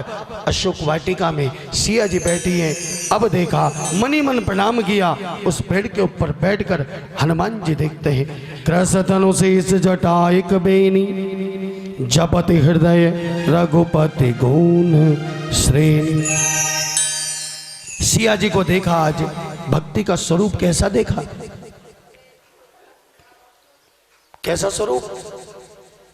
रात्रि के 2 पहर बीत गए हैं, बैठे बैठे 4 पहर बीतते हैं, शरीर दुबला हो गया और जटाओं की शीश पर जटाओं की एक लट बन गई, बाल इकट्ठा होकर एक लट बन गई है। और हृदय में सदा श्री राम नाम का जप करती रहती हैं। नेत्र भगवान, अपने नेत्र अपने ही चरणों की ओर है। सिया जी कहाँ देखती हैं? अपने चरणों की ओर। और सदा श्री राम जी के चरणों में लीन है। हनुमान जी ने देखा, क्या करूं, कैसे जाऊं? सिया जी ऐसे क्या सोचने लगे, विचार करने लगे। अब भक्ति मिल गई, अगर भक्ति मिलने के बाद भी तर्क वितर्क होने लगेगा तो फिर कौन आएगा? रावण आ जाएगा। कौन आएगा? फिर कामनाएं। रावण काम का प्रतीक है। हनुमान जी विचार करने लगे, सामने सिया देखकर भी नहीं गए तो कौन आ गया? रावण। और ज्यादा सिया को त्रास देकर फिर राक्षस को बिठाकर चला गया। मंदोदरी ने समझाया। सिया जी ने, उनकी एक वहां पर सेविका थी जिसका नाम था त्रिजटा। क्या था? उसके आगे विनती की कि कोई ऐसा उपाय करो जिससे ये मेरा शरीर छूट जाए। हनुमान जी से नहीं रहा गया। जब बहुत ज्यादा विकल हो गई सिया, तब श्री राम जी ने क्या किया? तब हनुमान जी ने क्या किया? हनुमान जी ने पेड़ के ऊपर बैठे बैठे राम कथा आरंभ की। क्या की?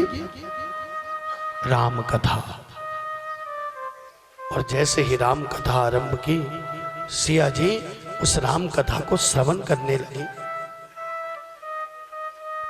और तब रामचंद्र गुण बरने लागा, सुनत ही सीता कर दुख भागा।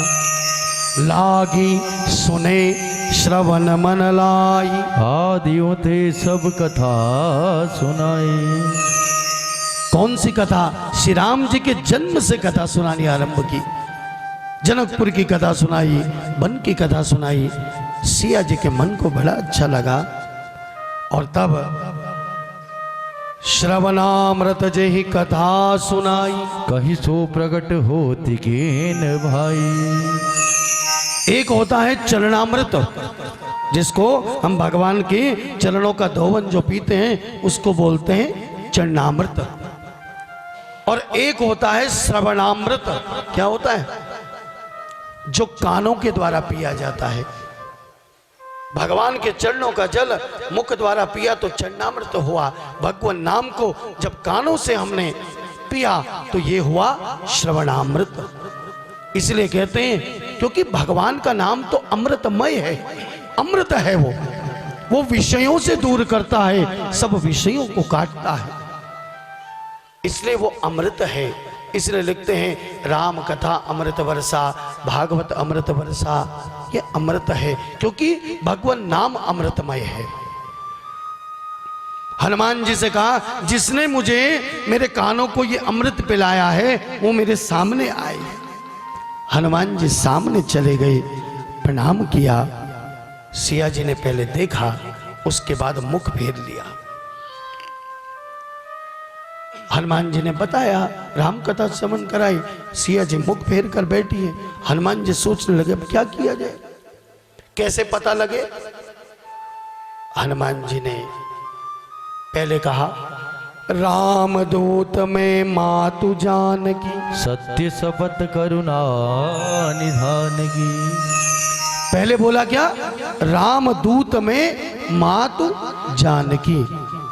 सिया जी को कोई फर्क नहीं पड़ा और सिया जी मुख फेर कर ही बैठी रही। अरे सिया जी के मन में संशय हो रहा है, हो सकता है कोई राक्षस बन के आया हो और बोल रहा हो। हनुमान जी ने सोचा अब क्या किया जाए, लेकिन जब राम जी ने हनुमान जी को अकेले में बुलाया था ना तो कान में कुछ बोला था और हनुमान जी को याद आ गया। तो हनुमान जी ने क्या कहा, पहले तो कहा राम दूत में मातु जानकी, और फिर क्या कहा, सत्य शपथ करुणा निधान की। सत्य शपथ करुणा निधान की। जैसे ही कहा मैं शपथ लेता हूं सत्य शपथ, किसकी, राम जी की नहीं कहा। शब्द यहां पर आया है करुणा निधान। क्या है, जरा जोर से बोल लो ना। आप लोगों को बड़े तत्व की बात बता रहा हूं, बहुत छुपी हुई बात, शायद किसी को पता हो या नहीं हो। हनुमान जी ने बोला सत्य शपथ करुणा निधान की, और सिया जी श्री राम जी को अकेले में करुणा निधान ही बोला करती थी। क्या बोला करती थी, सिया जी राम जी को करुणा निधान संबोधन करती थी। और ये बात केवल राम और सिया को पता है। जब रामदूत में मातु जानकी कहा, नहीं सिया जी ने मुख उनकी ओर किया, तब हनुमान जी को याद आई, राम जी ने कहा था यदि सीता जी को भरोसा ना हो ना तो मैं तुम्हें एक गुप्त बात बताता हूं। और ये बात हनुमान जी को याद आई, तब उन्होंने कहा सत्य शपथ करुणा निधान की। सिया जी राम जी को क्या कहती हैं, भगवान का एक नाम है करुणा निधान। बोलिए करुणा निधान की जय हो। अब सिया जी को विश्वास हो गया, अरे ये तो वास्तव में राम जी का परम सेवक है, परम दास है, जिसको राम जी ने, मेरे प्रभु मेरे स्वामी ने जिसको ये बात भी बतलाई है। अब हनुमान जी ने मुद्रिका दी, यह मुद्रिका मातु में आनी, दीनी राम तुम कह साहिदानी। अपनी बात को प्रूफ भी कर दिया, ये वही मुद्रिका थी जो सिया जी ने राम जी को दी थी।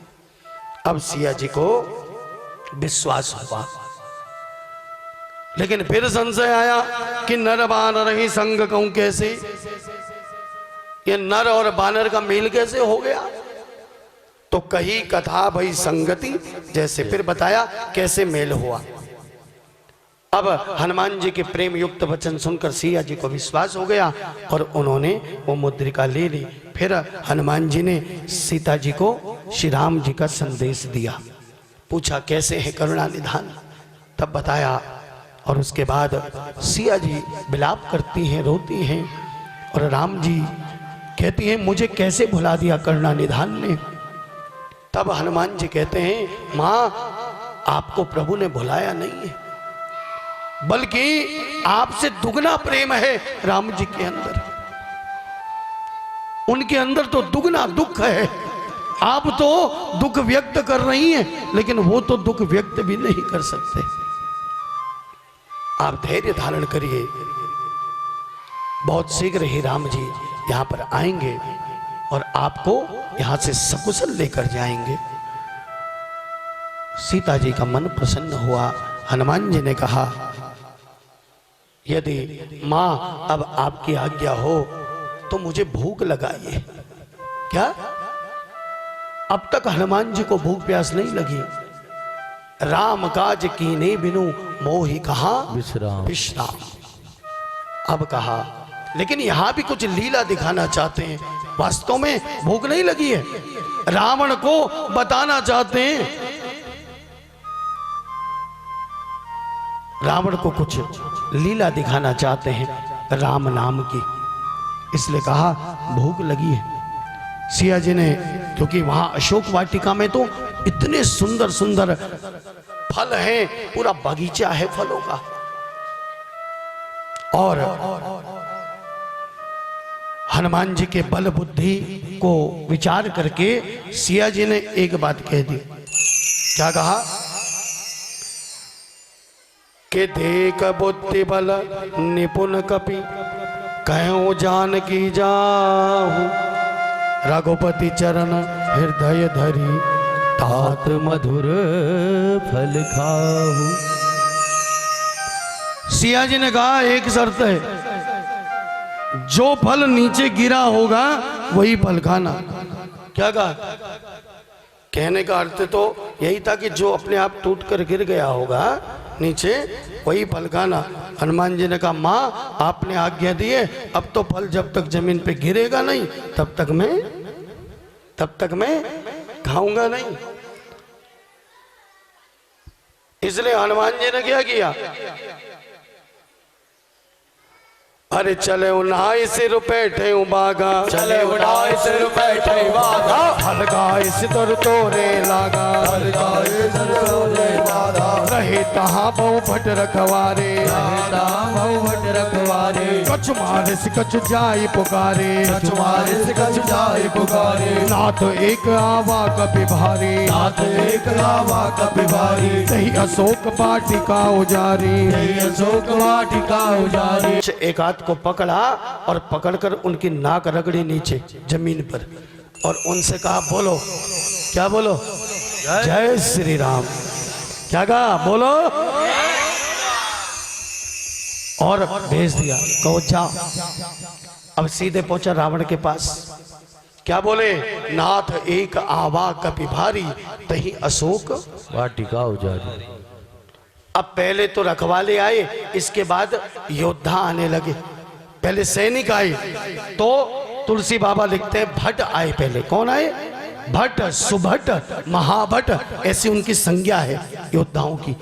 तो पहले सैनिक आए और फिर हनुमान जी जैसे ही देखा कि युद्ध के लिए सेना आ गई है, हनुमान जी गरजे।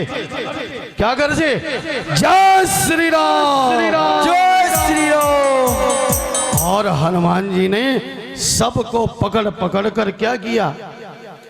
सबको, किसी को मसला, किसी को मारा, किसी को रगड़ा और सबको राम राम करा के फिर से भेज दिया। अब रावण ने भेजा अक्षय कुमार को। किसको? पुनि पटयऊं तई अच्छ कुमारा चला संग ले सुभट अपारा। पहले भट्ट आए, अब सुभट आए, उनसे और बड़े योद्धा। हनुमान जी उनको देखते ही हनुमान जी ने, यहां पर शब्द आया है महाध्वनि। क्या है? आवत देख बिटप तही गई तरजा और ताहि निपाति महाध्वनि गर्जा। ओहो, पहले तो गरजने से काम चल गया, अब तो और तेज चाहिए भाई। अभी तो आपका थोड़े में काम चल गया, अब थोड़ा और जोर से कहना, ठीक है? अब हनुमान जी ने महाध्वनि की, जय श्री राम, जय श्री राम। और हनुमान जी ने अक्षय कुमार और सारी सेना का संहार किया। कुछ को मसला, कुछ को क्या किया? मारा। कछु मारे सी कछु मर देसी, कछु मिली ऐसी धरी धूरी। और कचपुनी जाए पुकारे। तब मरकट बल पूरी। इसके बाद मेघनाथ आया सेना लेकर। मेघनाथ के साथ मेरे हनुमान बाबा का युद्ध हुआ। किसी भी प्रकार से हनुमान जी जीते नहीं जा रहे। बड़ी माया की मेघनाथ ने, लेकिन जीते नहीं गए। और तब मेघनाथ ने को हनुमान जी ने एक घूसा मारा। हनुमान जी के घूसा लगते ही मेघनाथ मूर्छित हो गया। मूर्छा खुली तो सारे हथियार जब फेल हो गए तो उसके बाद ब्रह्मास्त्र का संधान कर दिया। क्यों? अब तो हारना नहीं है ना। ब्रह्मास्त्र का संधान कर दिया। ब्रह्मास्त्र ते साधा कपिमन कीन विचार, जो न ब्रह्म सर माने हूँ तो महिमा मिटई अपार। हनुमान जी ने विचार किया ब्रह्मा जी के इस बाण की महिमा रखनी पड़ेगी। ब्रह्मा जी की महिमा को, उनकी महिमा को रखने के लिए हनुमान जी ने स्वयं उस बाण को ले लिया। लेकिन हनुमान जी केवल मूर्छित हुए ब्रह्मास्त्र से भी, और मूर्छित हनुमान जी को मेघनाथ ने नागपाश में बांधा। किसमें? नागपाश में बांध कर ले गया। अब तक हनुमान जी होश में आ गए। और शिव जी कहते हैं, भगवान शंकर कहते हैं, पार्वती जिनका नाम जप कर मनुष्य इस भव बंधन से पार हो जाता है, उन भगवान के उस भक्त को कौन बांध सकता है? ये तो भगवान की लीला है। इसलिए हनुमान जी स्वयं बधे हैं। रावण के दरबार में पहुंचे। रावण के पास पहुंचकर हनुमान जी घबराए नहीं। रावण के दरबार को देखा अद्भुत। हनुमान जी से पूछा रावण ने, कौन है तू और तूने मेरे निशाचरों को बिना अपराध के क्यों मारा? किस अपराध से मारा? तब रावण को हनुमान जी परिचय देते हैं। किसका? अपना। लेकिन कैसे देते हैं?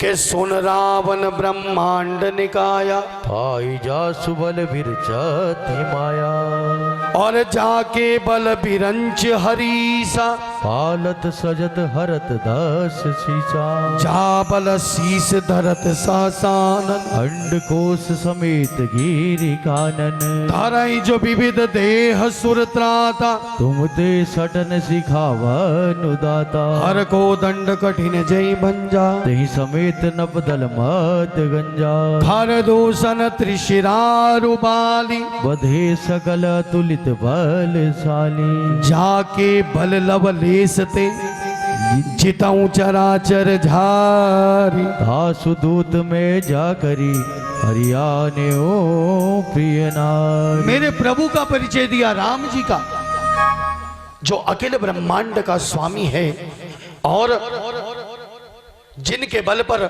शेष आदि पृथ्वी को अपने ऊपर धारण किए हुए हैं, और जो देवताओं के लिए नाना रूप धारण करते हैं, और जिन्होंने खर दूषण त्रिशिरा और बाली का संहार किया है, जिनके बल के लवलेश मात्र प्राप्त होने पर तूने इस चराचर जगत को जीत लिया। खाली लवलेश बल मिलने पर। उन्हीं श्री राम जी जिनकी स्त्री को तू हर कर लाया है, उन्हीं का मैं दूत हूं और मेरा नाम हनुमान है। आपस में वार्ता हुई। रावण के अंदर अभिमान है।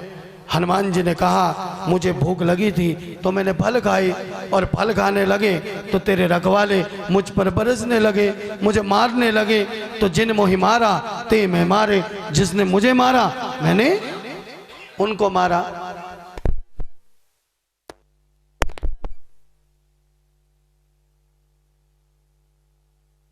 मारे, और इस पर तेरे पुत्र मेघनाथ ने मुझे बांध लिया, यहां ले आया। लेकिन मुझे इस बात की कोई लज्जा नहीं है। एक विनती करता हूं तुमसे, मेरी सीख सुन लो। अभिमान छोड़कर अपने पवित्र कुल का विचार कर। बड़े पवित्र कुल का है तू, पुलस्त कुल का। भ्रम को छोड़ दे, भगवान को भज ले, और उनकी शरण में चला जा जिनकी स्त्री को तू हरण करके लाया है। प्रणतपाल रघुनायक करुणा सिंधु खरारी। गए शरण प्रभु राखी है तब अपराध विसारी। मैं तुझसे वादा करता हूं यदि तू सिया जी को लेकर उनकी शरण में जाएगा और उनकी शरणागति हो जाएगा तो तेरे सारे अपराधों को वो क्षमा कर देंगे। मेरे प्रभु शरणागत वत्सल हैं। रावण किसी भी प्रकार नहीं माना और रावण को क्रोध आ गया। बहुत आपस में हनुमान जी को गालियां देने लगा। हनुमान जी ने कुछ लीला की। निशाचर लोग आए और कहने लगा इस बंदर को मौत के घाट उतार दो। जब निशाचर आने लगे उसी समय विभीषण आ गए अपने सचिव के साथ और विनती की कि ये दूत है। क्या है? ये दूत है और दूत को मारना नहीं चाहिए। ये तो वार्ता लेके आया है शांति की, इसलिए इसको मृत्यु दंड नहीं देना चाहिए बल्कि कोई और दंड दिया जाए इसके अपराध का। तब रावण ने विचार किया, बड़ा सुंदर विचार किया रावण ने। बस असली समझ लो राम कथा का सुंदर कांड का तत्व यहीं तक है? हनुमान जी को जहां राम जी की भक्ति मिल गई वहीं तक सार है। और रावण ने विचार करके क्या कहा कि कपि के ममता पूंछ पर, कपि के ममता, थोड़ा ध्यान से सुनना, कपि के ममता पूंछ पर सबई कहूं समुझाई। तेल बोरी पट बाधि पुनि पावक देहु लगाए। सबको समझा कर कहता हूं रावण कहता है कि बंदर की ममता मूंछ पर होती है। कहां होती है?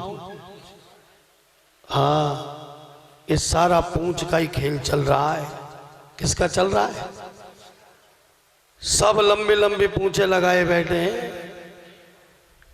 हनुमान जी की तो पूंछ दिखाई दे रही है, बानर हैं। अरे हम इतनी बड़ी बड़ी पूंछ लगाए बैठे हैं जिसका पता ही नहीं। कहीं जावे, अरे हमारी तो पूंछ ही नहीं हुई। क्या कहते हैं? अगर किसी ने राम राम किया नहीं है, आओ भगत करी नहीं, अरे मेरी तो पूंछ ही नहीं हुई है? जिसको देखो वो पूंछ लगवाने को तैयार है।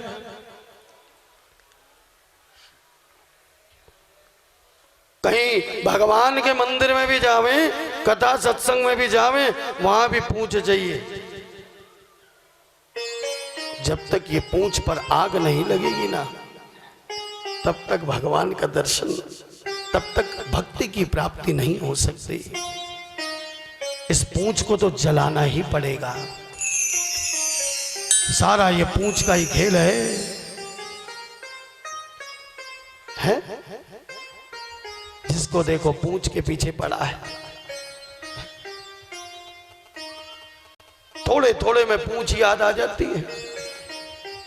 आती है कि नहीं आती? बताओ। कहीं रिश्तेदारी में गया, वहां पूछ है। हमारे पहाड़ी में बेटा चाह लीजिए ने नहीं पूछ है। हाय तो दूर बटी गई, चाह पढ़ ले नहीं पूछ है। ये पूंछ की सारी लीला है। तो अपनी पूंछ जब तक, ये पूंछ क्या, ये जब तक चलेगी नहीं तब तक हम सरल नहीं हो सकते, तब तक हम भक्ति नहीं प्राप्त कर सकते। पहले अपनी पूंछ को जलाना सीखिए। हनुमान जी ने सहज जलवाई है पूंछ। ये वही लीला है? ये कोई लंका जलाने की लीला नहीं है, समझ लेना। इसलिए कहा कपि के ममता पूंछ पर। सबकी ममता कहां होती है? बड़ा प्रेम होता है, अपनी पूंछ से सबको बड़ी लगाव है?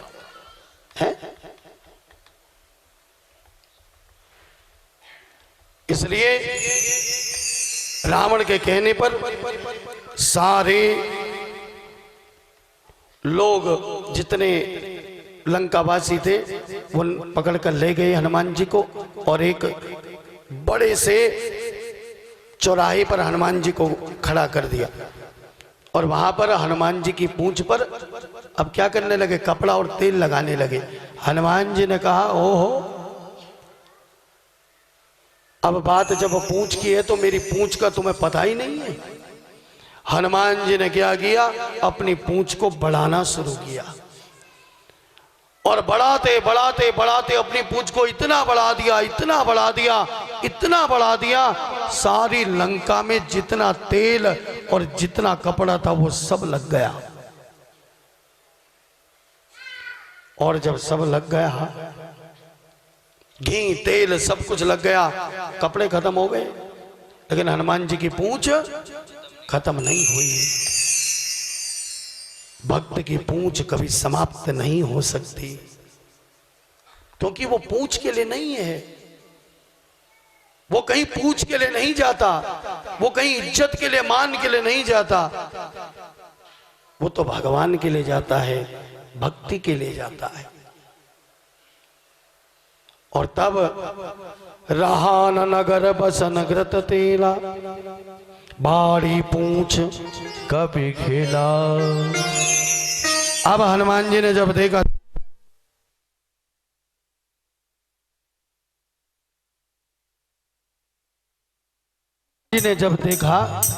कि पूंछ में आग लगने वाली है, हनुमान जी ने अपनी पूंछ को क्या कर दिया, बिल्कुल छोटा सा कर दिया। क्या किया, पावक जरत देखी हनुमंता, भयउ परम लघु रूप तुरंता। और जैसे ही बंधन से निकल गए हनुमान जी, जैसे ही देखा कि आग लग रही है पूंछ पर, और चढ़ पड़े कहा, नेबुक चढ़े कपि कनक अटारी, भई सवित निशाचर नारी, हरि प्रेरित तही अवसर, चले मरुत 49। अट्टहास करि गर्जा, कपि बड़ी लाग आकाश। भक्ति और भक्त के मिलन की कथा है, इसमें भक्त को भक्ति की प्राप्त हुई है, इसीलिए ये सुंदर कांड है। क्या है, क्योंकि भक्ति मिलने से सुंदर कुछ हो ही नहीं सकता। सबसे सुंदर चीज है संसार में भक्ति मिलना। यदि भक्ति मिल जाए तो फिर उससे सुंदर क्या होगा, इसलिए इसका नाम रखा गया सुंदरकांड। कल मैं आपको बताऊंगा कि इसका नाम सुंदरकांड क्यों क्यों है, किस कारण से इसका नाम सुंदरकांड रखा गया है। बहुत कई तत्व हैं। और तब हनुमान बाबा ने लंका को जलाया और लंका को जलाकर वापस आई, पूंछ बुझाई समुद्र में, सारी लंका धो धो कर जलने लगी, केवल विभीषण का घर बचा। और इसके बाद हनुमान जी ने पूंछ बुझाई, सिया जी के पास आए और कहा कि मुझे कुछ निशानी दे दो। सीता जी ने चूड़ा मणि उतार कर दी है, हनुमान जी ने लिया और सिया जी को भरोसा जताया कि आप भरोसा रखना। और लेकिन सिया जी ने कह दिया, यदि 1 महीने के अंदर राम जी यहाँ नहीं आए और मुझे लेकर नहीं गए तो 1 महीने के बाद फिर मैं एक पल भी जीवित नहीं रहूंगी। हनुमान जी ने कहा, धैर्य रखो माँ, भगवान अवश्य आएंगे। जनक सुतहि समुझाई करी, बहुविधि धीरज दीन, चरण कमल सिरुनाई कपि, गवनु राम पहिकीन। हनुमान जी ने अट्टहास किया, जय श्री राम, जय श्री राम, जय श्री राम, जय श्री राम, जय श्री राम, जय श्री राम। और कहते हैं हनुमान जी के उस महाध्वनि से जितने राक्षसनियों के गर्भ थे वो भी नष्ट हो गए। और हनुमान जी छलांग लगाकर वापस आए। इधर अंगद आदि बेटे इंतजार कर रहे थे और उन सब के साथ हनुमान जी पहुंचे कहां, जहां मेरे प्रभु श्री राम थे। और वहां पहुंचकर जब सुग्रीव का एक बगीचा था उसके अंदर घुस गए और वहां फल तोड़ तोड़ कर खाने लगे। सुग्रीव को पता चला कि अपने आप घुसकर ये लोग बगीचे से फल खा रहे हैं, तो जान लिया राम काज हो गया है। सुग्रीव श्री राम लखन के साथ मेरे प्रभु के साथ गए और वहां सबने प्रणाम किया और मेरे प्रभु श्री राम ने हनुमान जी को गले लगा लिया। और अब भक्त और भगवान का मिलन हुआ। हनुमान जी की बहुत बड़ाई की सबने। हनुमान जी ने कहा नहीं प्रभु, ये सब आपके नाम के बल का प्रताप है। मैं तो बानर जात का हूँ, मैं क्या कर सकता हूँ। अरे बंदरों को तो इतना ही आता है, एक पेड़ से दूसरे पेड़ में कूदना। अरे ये समुद्र लागना, ये लंका जलाना, ये तो प्रभु केवल आपके नाम का प्रताप है। और तब हनुमान जी को गले लगाकर राम जी ने हनुमान जी की बड़ाई की। और उसके बाद हनुमान जी ने कहा प्रभु अब मेरी आपसे विनती है, मैं आपसे वरदान चाहता हूँ। राम जी ने कहा मांगो। तो हनुमान जी ने कहा मुझे अपनी निर्मल भक्ति का वरदान दीजिए। और तब मेरे प्रभु ने आज हनुमान जी को अपनी भक्ति का वरदान दिया। एवं मस्तु कहा, हनुमान जी प्रसन्न हो गए। इस प्रकार हनुमान जी को भक्ति की प्राप्ति हुई। बोल सियावर रामचंद्र महाराज की जय हो। आप सभी का हार्दिक अभिनंदन। 8 दिन से आपने इस कथा को बहुत तन मन से सुना है और भगवान श्री राम आप सबकी अभिलाषाएं पूरी करें, मनोरथ पूरी करें। आइए भगवान नाम सिमरन के साथ अपनी जगह में खड़े होंगे और पावन आरती करेंगे। सीताराम राम राम सीताराम राम राम। हे हरि हे हरि हे हरि हे हरि हे हरि हरि बोल हरि